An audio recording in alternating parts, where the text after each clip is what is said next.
물론 여긴 국민 라디오.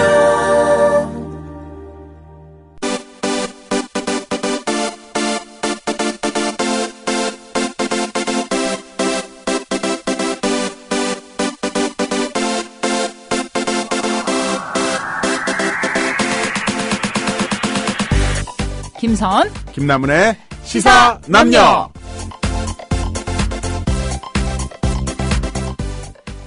오늘 잘 맞았다. 네. 시사남녀. 그렇습니다. 저 이렇게 잘 맞아요. 네, 사실 들어오기 전에 연습을 했어요. 네, 맨날 연습해요, 들어오기 전에. 근데 맨날 내가 틀려, 연습할 때는. 저도 많이 틀립니다. 예. 아무튼, 나무님, 우리가 시사남녀 한 지가 그래도 이제 한 달 훨씬 넘어가는데. 네. 방송하시면서 방송 뭐 여기 말고도 다른 데도 많이 하고 계시지만, 방송하실 때 제일 좋을 때가 언제예요? 역시나 그 청취자분들의 그 피드백을 받을 때, 뭐 댓글 달아주시거나 아니면 뭐 이런저런 이야기를 해주실 때, 이런 연락을 받을 때가 굉장히 기쁘고요. 뭐 또 길에서 만나서 나무님 방송 잘 듣고 네, 있어요, 그런 경우도 있고 또 이제 전화나 문자 메시지, 페이스북 메신저로 광고 문의해 주신 분이 한 2분 정도 계셨는데. 어머, 진짜? 네. 근데 그렇게 귀한 분이. 한 3주 지났는데 별다른 얘기가 없네요. 좀 빨리 추진 좀 해봤죠. 아무튼. 그러니까 저도 그 댓글 볼 때 되게 좋아요. 그러니까 주로 뭐 이제 뭐 열심히 하세요. 뭐 잘 듣고 있습니다. 이런 내용인데 가끔씩 이제 부족한 점 지적해 주시거나 뭐 까는 글도 있는데 네. 그런 글도 볼 때 나 되게 재밌어요. 그러니까 일단 관심 갖고 들어주신다는 그럼요. 거니까. 네. 네. 그런데 가끔 좀 이렇게 힘들 때도 있잖아요. 우리가 무슨 메이저 방송도 아니고 우리 국민TV에서 나름 네. 열심히 하고 있지만 조금 진짜 이렇게 벽에 막힌 것 같은 느낌. 가장 문제가 될 때가 뭐냐면 섭외할 때인데요. 국민 TV를 마치 이제 거대한 김용민으로 생각하고 이 안에 들어갔다간 빨갱이로 낙인이 찍힌다라고 생각을 하셔서 하시는 그런 알 수 없는 공포감을 갖고 계신 분들이 계세요. 뭐야 왜 이렇게 간이 작아. 사실은 오늘도 이제 모 뮤지션을 섭외를 했었는데. 그치, 우리 섭외했었지. 다 됐어요. 다 됐는데 이제 매니저랑 통화를 하다가 어떤 곳이냐고 저한테 물어보시길래. 국민 TV가 어떤 곳이냐고. 네, 그래서 설명을 드렸죠. 근데 잘 모르셔서 혹시 낙곰수라고 아시냐? 안 돼요. 그래서 근데 좀 자세하게 설명해드리는 건 맞잖아요. 그치. 의무니까. 말은 해야지. 그래서 거기 낙곰수 3인방 중 한 명인 김용민 PD가 만든 방송국이다라고 하니까 이분이 잠깐 하더니만 뭐지 그 반응? 대표랑 이야기를 좀 해보겠대요. 뭐야. 그래서 알았습니다. 그러면 대표님인가 이야기하고 좀 알려주세요. 전화 끊고 잠시 후에 전화가 왔는데 제가 알기로는 일정이 오늘 오전에 제주도에서 올라오는 거였어요. 그분들이? 네, 올라오시고 오후에는 녹음 일정이 있었는데 그러면 되게 제주도에서 올라오고 녹음하는 거면 이제 그 사이에 우리 거 1시간 하면 되겠다 생각을 했었는데 갑자기 인터뷰가 있는 걸 제가 까먹었다는 거예요. 전형적이야. 전형적이야. 무슨 제주도에서 올라와서 인터뷰하고 녹음하고 무슨 서태지도 아니고. 뭐야, 서태지야, 진짜? 그래서. 그러면은, 오늘은 안 되지만, 저희가 뭐 다음 주나 다다음 그렇죠. 주에 꼭 불러주세요. 뭐 이런 식으로 원래 리액션이 오는 게 맞잖아요. 그치. 저희가 실수했네요. 그러는데, 예, 죄송합니다 하면서 그냥 그걸로 딱 끝나더라고요. 땡이야? 종결. 대박. 저 이렇게 어렵게 방송 마음 만들어가고 상했어. 있어요. 근데 속상한데 사실 그분들을 뭐 탓할 수는 없는 거잖아요. 네. 그렇게 그분들을 움츠러들게 만든 이 시국이 나빠요. 시국가 나빠. 나빠. 네. 너 미워. 아무튼 시사남녀 이렇게 어려운 여건 속에서 작가 한 명 없이 둘이서 맨땅에 박치기 하면서 열심히 만들고 있는데요. 많은 사랑 부탁드리고 전파 많이 부탁드립니다. 네, 순위 좀 올라가야 하는데 팟빵으로 맞아. 들으신 분들 구독, 별점 후기 뭐 이런 거 팟빵 후원 이런 거 좀 팍팍 좀 쏴주세요. 맞아, 좀 쏴줘. 그리고 광고 좀 쏴주세요. 광고 좀 쏴줘. 광고는 이제 국민 TV로 연락. 네, 사실 이제 광고 얘기 조금 더 첨언을 드리자면은 김선 김남은의 시사남녀 광고가 많이 있는데 왜 계속 광고를 달라고 하지 하는데 이 광고가 사실은 넘쳐서 저희한테 들어온 거고요. 그치. 그러니까 사실 이 광고는 솔직히 말씀드리면 저희한테는 1원의 혜택도 없습니다. 땡전 한 푼도 없어요. 네. 그러니까, 아무튼. 지금 들어오는 광고는 이제 1+1으로 저희가 묶여서 팔린 거고. 피자야? 아무튼 광고, 별점, 후기 많이 쏴주시고요.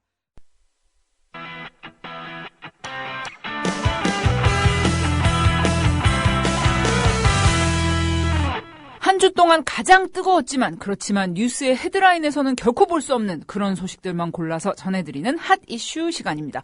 나무님, 오늘은 어떤 소식 준비하셨나요? 네, 직장 내 성추행 문제가 어제 오늘 일은 아니죠. 정규직 전환을 미끼로 이런 성추행 사건이 또 기승을 부리고 있는 색다른 성추행이 또 있습니다.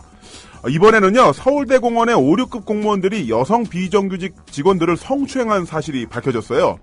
워크숍과 회식을 빌미로 여성 비정규직 직원들의 신체를 더듬고 술을 따르도록 강요를 했고요. 심지어는 오빠랑 결혼하자, 합방하자 이런 낯뜨거운 언사도 서슴지 않았다고 합니다. 서울대공원 측은 비정규직 계약직 직원들을 공무원으로 정규직 공무원으로 전환시킬 계획인데요. 이 과정에서 공무원들이 계약직들에게 부당한 요구를 하면서 그것을 들어주지 않으면 인사상 불이익을 줄 수 있다는 암시를 하는 이른바 갑질을 하고 있다는 것입니다. 공무원들이 아주 노골적으로 내 말 잘 안 들으면 정규직 힘들다 이런 언급도 했다고 하네요. 아, 참 요즘 이런 일들이 참 많이 부각이 되고 있는데요. 그 출판사 세멘파커스 그 성추행 사건도 그렇고요. 얼마 전에는 중소기업 중앙회에서 계약직으로 근무하던 여성 직원이 정규직 전환을 약속받고 성추행 당하면서까지 참 참고 기다렸는데 네. 계약이 해지되어 버려서 그것에 비관해서 스스로 목숨을 끊는 그런 비극적인 사건도 있지 않았습니까? 말 듣다 보니까 갑자기 열이 확 돋는데요. 그 중소기업 중앙회 이야기가 나와서 말인데요. 자살한 여성 직원은 그 상급자들이 이렇게 이야기를 했다고 하죠. 2년만 참으면 정규직 되게 해주겠다라는 말을 여러 번 들었고 그 약속을 믿고 부당한 대우도 견디면서 기다렸다고 하는데요. 그런데 최근 국정감사에서 정의당 김재남 의원이 공개한 중앙회 문건에 따르면 애초에 중앙회는 계약직 직원을 정규직으로 전환시켜줄 계획이 없었다는 것이 밝혀졌습니다. 중앙회 내부 문건에서는 2달, 3달 단위로 개월수를 나눠 재계약하는 이른바 쪼개기 계약을 통해서 정규직 전환을 위한 근무 기간 2년을 아예 채울 수 없도록 이렇게 지시를 했다고 하네요. 정규직 전환이 되려면 2년을 이제 채워서 근무를 해야 되는데 네. 그걸 못하게 2달 계약하고 뭐 해고했다가 다시 계약하고. 그렇죠. 정말 왜 이럽니까? 참 그 자살하신 분 유서에 보면은 24개월 꽉 채워서 쓰고 버려졌다 이런 부분이 나온다고 하네요. 참 이게 사람이에요, 사람. 네. 우리가 물건이 아니고. 그런데 요즘 기업들 이렇게 그 정규직 전환하고 이런 뭐 대우하는 행태를 보면 사람을 어떤 무슨 물건처럼 소모품처럼 쓰고 버리는 그런 식으로 고용 형태에 가져가고 있는 것 같아서 참 이런 소식 들을 때마다 허탈하고 마음이. 네, 제가 또 한마디 더 드리자면요. 갑질하는 분들 진짜 각성하세요. 뭐냐면 을의 눈물이 바로 갑의 미래입니다. 당신들 눈에서 눈물 안 날 것 같지? 세월호 참사를 다룬 다큐멘터리 영화죠. 다이빙벨 지난주에 개봉했는데요. 다큐멘터리 영화, 그것도 정치적으로 아주 민감한 시사적 이슈를 다룬 영화라는 특성 때문에 상영관 잡기가 정말 어려웠다는 후문이 들려옵니다. 개봉 5일 만인 오늘에요. 그런데 이게 대단해요.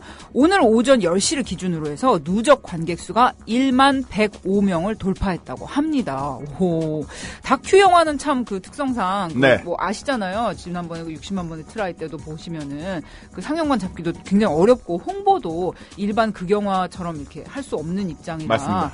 네, 좀 관객 모으기가 쉽지 않은데 다이빙벨의 이런 선전 극장가에서도 의외의 기록으로 받아들여지고 있다고 합니다. 나무님이 지난주에 다이빙벨 보고 오셨죠? 네, 보고 왔습니다. 저는 사실 솔직히 말씀드리면요. 페이스북이나 트위터를 통해서 세월호 선내 영상이라든가 학생들의 마지막 통화 기록 같은 거를 제가 많이 알티를 하긴 했습니다만 실제로 제가 끝까지 본 적은 한 번도 없어요. 못 봐요. 왜냐면은 볼 수가 없어. 도저히 못 보겠더라고요. 네. 그래서 처음에는 그런 장면들이 나오면 어떡하나 고민하고 많이 갔었는데 사실 이 세월호 참사라는 주제는 일반적인 감정선을 유지하는 평범한 보통의 시민이라면 단 5초 만에 눈물바다로 만들 수 있는 여러 가지 기제가 있잖아요. 네, 그렇죠. 그런데 그런 심파적인 기제를 쫓아가지 않고 그야말로 진실만을 찾아가는 그런 참 영화입니다. 근데 그렇게 눈물 나올 만한 그런 요소들 그런 것으로 빠져들기가 사실 쉽잖아요. 네. 그런데 근데 그런 그런 게 부분 없다. 네. 근데 두 군데 있기는 있는데 방심했다가 빵 터지는 부분이 진짜. 있어요. 그런데 이상한 그런 거에 인간이 너무 하여튼 아니 그런데 너무 이렇게 매몰되지 않은. 네네. 네. 그러면서 또 하나는 어떤 측면에서 보자면 이 영화는 글쎄요 기존의 현재 그 제도권 언론이 얼마나 엉망진창으로 돌아가고 있는지에 대한 언론 고발 영화라고 할 수도 있습니다. 기존 언론을 향한 고발의 메시지. 제가 오늘 오전에 볼 일이 있어서 상암동에 잠깐 갔다 왔는데요. 오늘 화보 촬영하셨다고? 아니, 그건 아니고 그냥 볼 일이 있어서. 근데 거기에 새로 지은 MBC 신사옥 그 미디어 센터가 있더라고요. 와, 보니까 진짜 무슨 스타워즈에 나오는 무슨 비행선처럼 너무나 웅장하고 미래적으로 너무 멋있게 지었더라고. 나 그거 보면서 국민TV가 이렇게 들었는데 그런 생각도 했는데 바로 옆에는 SBS YTN 신사옥이 또 멋있게 있더라고요. 그런데 참 보기에는 정말 멋있었는데 그걸 보면서 되게 슬펐어요. 그랬던 게 저렇게 많은 최첨단 시설과 멋진 건물을 갖고 있는 MBC, YTN, SBS가 정작 우리가 알아야 되고 정말 전해야 될 소식들은 못 전하고 있다는 거. MBC는 게다가 최근에 교양국까지 없앴어요. 네. 교양 없는 MBC가 됐어요. 그야말로 교양 없는 방송국. 네, 정말 그 빈 껍데기들이 휘황찬란하게 그 상암동에 언론사라는 이름을 달고 서 있는 거 보고 정말 뭐 이상호 기자님이나 뭐 김남우님이나 뭐 미디어 몽구님 같은 분들이 생각나면서 이렇게 적지만 어려운 여건에서 진실을 전하기에 애쓰는 분들 정말 좀 잘 됐으면 좋겠습니다. 흥했으면 좋겠어요. 자, 흥해라, 파이팅! 흥해라!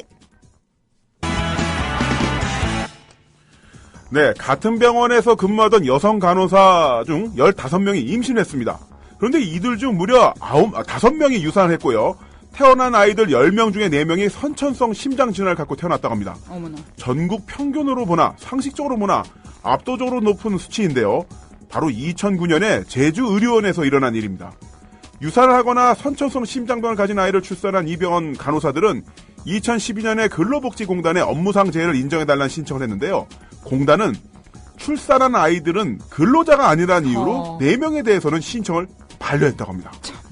아니 근데 이 간호사분들이 유산하거나 심장병이 있는 아이를 출산하게 된 이유가 이 병원의 근무 환경에 있다는 거죠? 그렇습니다.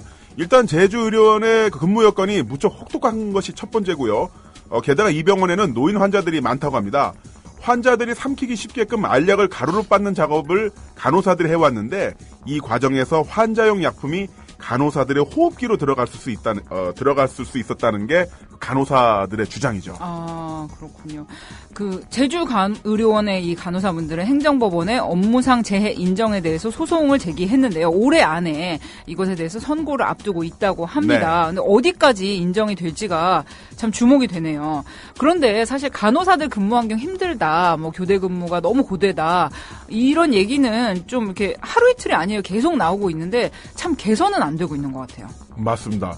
전국 보건의료노조 조사에 따르면요. 간호사들의 평균 근로시간은 10시간이고요. 와우. 22%의 간호사들이 임신 중에도 야근을 하는 것으로 밝혀졌습니다.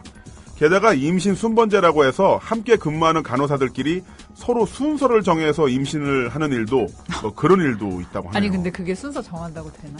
그러니까 여러 방면에서 협조가 필요하겠죠. 아, 네. 아무튼 이 순서를 지키지 않고 임신하면은 동료들 사이에서는 소위 개념 없는 애 취급을 당하고요. 심지어는 그런 압박을 견디지 못해 아이를 유산까지 하는 그런 말도 안 되는 일이 벌어지고 있다고 합니다.